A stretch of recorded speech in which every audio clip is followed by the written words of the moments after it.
What's up everyone, it's Stack Lessons here. Welcome back to the channel. Today we're diving into data quality, profiling, and the Glue data quality DQDL language. Let's get into it. By the end of this video, you'll know exactly when to reach for Glue DataBrew versus Glue data quality. You'll be able to read and write DQDL rules at a glance. And you'll understand how Amazon Web Services handles Lineage, Skew, and exactly once ingestion.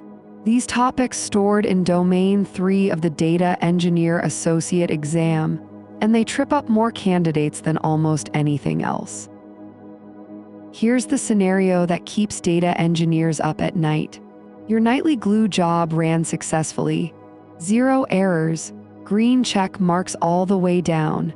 But somewhere in those 2 billion rows, a fifth of your customer emails are now malformed, and your analytics team won't notice for 3 weeks.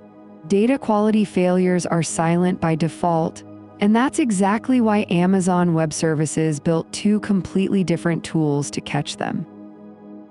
On the left, Glue DataBrew is the visual, no-code interface. You point, you click, you see results instantly across 250+ built-in transforms. It's for interactive exploration and one-off cleaning work, the way an analyst might use Excel. On the right, Glue data quality is rule-based. You write your rules in a language called DQDL, you embed them inside your ETL pipelines, and they run automatically on every job. Think of DataBrew as the kitchen where you prep, and Glue data quality as the unit tests that guard production. Straight from the Amazon Web Services Glue Developer Guide. The important detail buried in there is D, an open-source library originally built by engineering and applied science teams inside Amazon, hardened in production on services like Amazon Search before being open-sourced under OS Labs on GitHub. Because Glue data quality wraps DEC, your rules are portable. If you ever leave Amazon Web Services, those same checks run on any Spark cluster. Amazon Web Services frequently pitches that as a no lock-in benefit. Every DQDL document looks like this. A capital R rules equals sign, square bracket, then a comma-separated list of rules. The capital R matters because DQDL is case-sensitive. Write rules with a lowercase r and the parser will reject the entire document. Inside the list, each rule is a single line, and the 3 you see here are the most common shapes you'll encounter on the exam. Here's the shape that lets you read any DQDL rule without ever having seen it before. Rule type, then the column or parameter in quotes, then an expression. Completeness of first name greater than 95%. Is unique of order ID column values of country in this list. Once you internalize that pattern, the dozens of built-in rule types in the documentation stop feeling intimidating. These are the 5 rule types you have to know cold. Completeness measures the percentage of non-null values in a column. Is unique enforces primary key constraints by checking that every value appears exactly once. ColumnValues is the Swiss Army knife, covering set membership, regex matching, numeric ranges, and date math. Column DataType validates that values actually parse as their declared type, confirming that timestamps really are timestamps and not malformed strings. And CustomSql is your escape hatch, letting you run arbitrary SQL against the dataset and check the result. Now let's look at how these come together in a real rule set. Here's what a production rule set looks like for Nexer Retail's orders table. Order ID must be complete and it must be unique. Every amount must be greater than 0 because a negative dollar order is almost certainly a bug. Status must be one of 4 allowed values. Order date must be within the last 7 days, which is a freshness check using the now function. And the final CustomSql rule asserts that no order in the batch has a null customer ID. 6 rules, 6 classes of bug caught before they reach the lake. Starting from the left, your raw data sits in S3. The Glue ETL job picks it up and runs an evaluate data quality transform pointed at your DQDL rule set. If every rule passes, the job writes to the target. If anything fails, the job can stop, quarantine the bad rows, or fire an event bridge alert that wakes up the on-call engineer. One detail worth calling out, the job reads data as a dynamic frame, which is the self-describing structure Glue uses to infer column types automatically without requiring a fixed schema upfront. The rule set becomes a checkpoint in the pipeline, catching bad data before it ever lands in the lake. This is the output of a DataBrew profile job, and it's where you start before you ever write a single DQDL rule. Look at what it reveals. 12.4% of email values are missing, and a chunk of the rest fail format validation. The age column has a minimum of -3 and a maximum of 207, both obvious bugs. Country has 247 distinct values when you only sell in 30 countries. The profile tells you what your data actually looks like, and that's the input to the rules you're about to write. This is the workflow that separates senior data engineers from junior ones. You don't sit down and guess what rules to write. You profile first with DataBrew, you see that age has impossible values and email is 12% missing. And then you encode those findings as DQDL rules so the same bad data can never sneak in again. Profile describes reality, rules enforce expectations. 4 traps worth pinning down. First, DQDL is case sensitive. Capital R rules, and camel case is complete with a capital I, lowercase s, capital C get the casing wrong and nothing parses. Second, column values rules fail on null rows by default. So if your column has nulls, wrap the condition in an or clause that explicitly allows null. Third, DQDL cannot reach into nested or list type columns, so flatten any structs first using the flatten transform before validating. And fourth, there are hard limits, 2,000 rules per rule set and 65 kilobytes total size. So for large schemas, you split into multiple rule sets. Keep these 4 in your back pocket because every one of them has shown up as a wrong answer trap. Job bookmarks solve one of the most common Glue pipeline problems, rereading data you have already processed. They are how Glue remembers exactly which files it already ingested on the last run. Like a bookmark in a novel, the job picks up where it left off instead of starting from page 1. On the exam, when the scenario says incremental processing, or exactly once ingestion, or stop reprocessing yesterday's data, the answer is job bookmarks. But bookmarks alone are only half the story for exactly once. Bookmarks handle the read side. They track S3 files, kinesis offsets, and JDBC cursors so the job skips data it's already seen. But what about the write side? If your job crashes halfway through writing and retries, you could end up with duplicate rows in the target table. That's where idempotent writes come in. Use merge into an iceberg table by primary key, or use deterministic transaction IDs, so rerunning the same write produces the same result. Bookmarks on the read, idempotency on the write, and together they give you true exactly once semantics. Lineage is the farm-to-table card for your data. It tells you where a column came from and every transformation it passed through. Amazon Web Services splits this into 2 services with very different scopes. On the left, Amazon Data Zone combined with the Glue Data Catalog handles data lineage.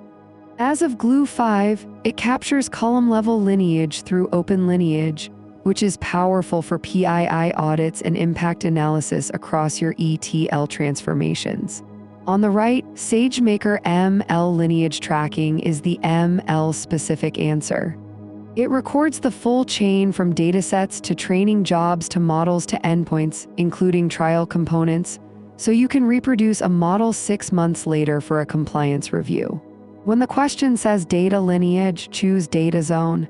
When it says model lineage, choose SageMaker. Picture a grocery store with 9 checkout lanes, but 90% of customers all line up at lane 5 because that cashier is somehow magnetic. 8 lanes are idle, 1 is gridlocked, and the whole store grinds to a halt. That's data skew in a Spark job.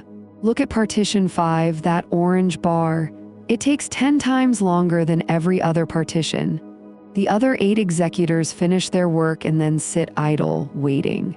A real Nexer retail example, a guest checkout customer ID accounted for 40% of all orders, which meant one join task ran for hours while the rest finished in minutes.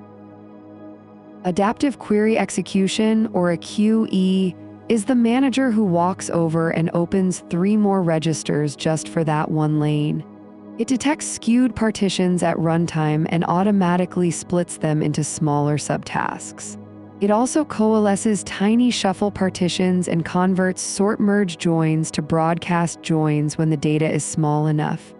A QE is on by default in Glue 4 and Glue 5. In Glue 3, you have to flip spark.sql.adaptive.enabled to true. The decision rule is simple. When you see a slow Glue job with one straggler task, enable a QE first and only reach for manual key salting if a QE doesn't solve it. Reservoir sampling picks k random items from a stream of unknown size in a single pass. Each item ends up with an equal probability of being in the sample, specifically k divided by n, where n is the number of items seen so far. Spark uses this technique internally for its range partitioner, and it is the right answer whenever your dataset is too big to fit in memory or is unbounded, because you never need a second pass. Here is the intuition. Imagine a bouncer at a club with 100 chairs. As guests arrive one by one and you don't know how many will show up, each new guest gets a fair chance to swap into a chair, kicking out a random current sitter. At the end of the night, the 100 people sitting are a perfectly random sample of everyone who came. Schemas change. New fields appear, old ones get renamed, columns get dropped. How gracefully your pipeline handles that depends entirely on your table format. On the left, Iceberg, Hudi, and Delta Lake support in-place schema evolution. Adding a column is a metadata-only operation, no data rewrite required, and time travel queries against old snapshots still see the old schema. On the right, Plain Parquet and CSV have no native evolution. You rely on a Glue crawler to detect the drift, which creates a new catalog table version and can fire an event bridge alert. But the actual reconciliation, deciding whether the new column should propagate downstream, is manual work. When the question mentions schema evolution, prefer the open table formats. 6 trigger phrases worth memorizing. Visual, no-code, interactive cleaning means DataBrew. Programmatically validate data in ETL means Glue data quality with DQDL. Incremental or exactly once Glue ingestion means job bookmarks. One task 10 times slower than its peers means data skew, which you fix with a QE column-level data lineage means data zone with the Glue catalog. ML model reproducibility/audit means SageMaker ML lineage. Train your eyes to spot these phrases before you even read the answer choices, and the right service will jump out at you almost every time. 7 things to lock in. DataBrew is visual and exploratory. Glue data quality is automated and rule-based. DQDL is case-sensitive and built on the open-source DEC framework. Memorize 5 rule types. Completeness is unique, ColumnValues, column data type, and CustomSql ColumnValues fails on null rows by default. Job bookmarks plus idempotent merge writes give you exactly once Glue ingestion. When one task runs 10 times slower than its peers, that's skew, and a QE is your first lever before you reach for salting. And finally, DataZone handles data lineage, while SageMaker ML lineage handles model lineage. Now let's see how well that stuck with a 5-question quiz. All right, question 1. A data analyst at Nexer Retail wants to explore a new CRM export, identify malformed email values, and apply ad hoc cleaning transformations through a spreadsheet-like interface without writing any code. Which AWS service should they use? A. AWS Glue DataBrew. B. AWS Glue Data Quality with DQDL rules. C. Amazon Athena with CTAS queries. Or D. AWS Lake Formation Data Filters. Take a moment to think about it. The answer is A. DataBrew is the visual no-code tool built exactly for this use case. The keywords that should jump out are visual, ad hoc, and without writing code. Glue Data Quality is rule-based and lives inside pipelines, which is the opposite of interactive exploration. Question 2. Which DQDL rule set correctly validates that an orders table has no null order IDs, all order IDs are unique, and amounts are positive? A. Lowercase rules with lowercase is complete and is unique. B. Capital rules but with curly braces instead of square brackets. C. Capital rules in square brackets with capital is complete, is unique, and column values. Or D. A validate equals construct with function-style syntax, pause and pick. The answer is C. DQDL is case-sensitive, so the capital R in rules and the camel case in is complete both matter. The rules live inside square brackets, not curly braces, and there's no validate keyword in DQD. This is one of those questions where the exam tests whether you've actually looked at DQDL syntax. Question 3. A Glue ETL job that joins orders to a customer's table runs for 4 hours.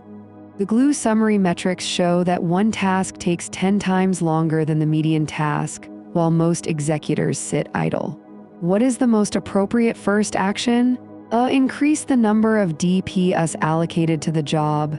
B. Enable Glue Flex Execution class to reduce cost. C. Switch the data format from Parquet to Orc. Or D. Enable adaptive query execution to automatically split the skewed partition. Take a moment. The answer is D. One task 10 times longer than its peers is the textbook signature of data skew. A QE is designed specifically to detect and split skewed partitions at runtime.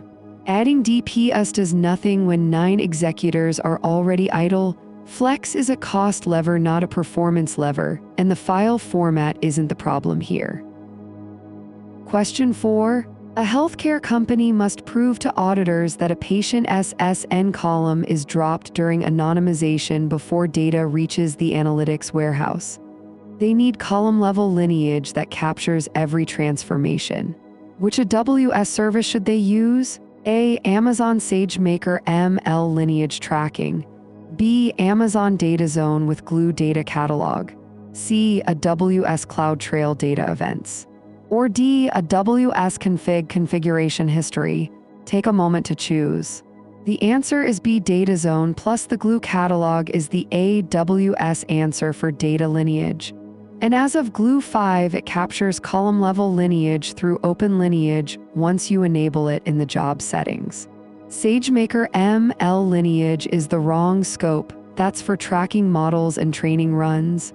CloudTrail and Config track API calls and resource state, not data transformations. Question 5. A team enables job bookmarks on a Glue ETL job that reads Parquet files from S3 and writes to a Redshift table. The job sometimes retries and creates duplicate rows in Redshift. What additional pattern is needed to achieve true exactly once semantics? A. Change the bookmark option from enable to pause. B. Increase the bookmark state retention to 30 days. C. Use idempotent writes such as loading into a Redshift staging table and running merge on a deterministic primary key. Or D. Switch the Glue job to Flex Execution class. Pause and think it through. The answer is C. Bookmarks handle the read side. They stop the job from reprocessing the same files. But if the job crashes mid-write and retries, the write itself can produce duplicates. idempotent writes, like staging into Redshift and running merge on a deterministic primary key, or using deterministic transaction IDs, close that gap. Bookmarks plus idempotency equals exactly once. That's data quality, profiling, lineage, skew, and exactly once ingestion. These topics sit squarely in Domain 3 of the Data Engineer Associate exam, and they're some of the highest leverage concepts to actually retain because they show up in real production work the day you start your next data engineering job. Open the Glue Studio console, write a 3-rule DQDL rule set against one of your own tables, and watch it run. Nothing makes this stick faster than typing the rules yourself. See you in the next episode. That's data quality, profiling, lineage, skew, and exactly once ingestion. These topics sit squarely in Domain 3 of the Data Engineer Associate exam, and they're some of the highest leverage concepts to actually retain because they show up in real production work the day you start your next data engineering job. Open the Glue Studio console, write a 3-rule DQDL rule set against one of your own tables, and watch it run. Nothing makes this stick faster than typing the rules yourself. See you in the next episode.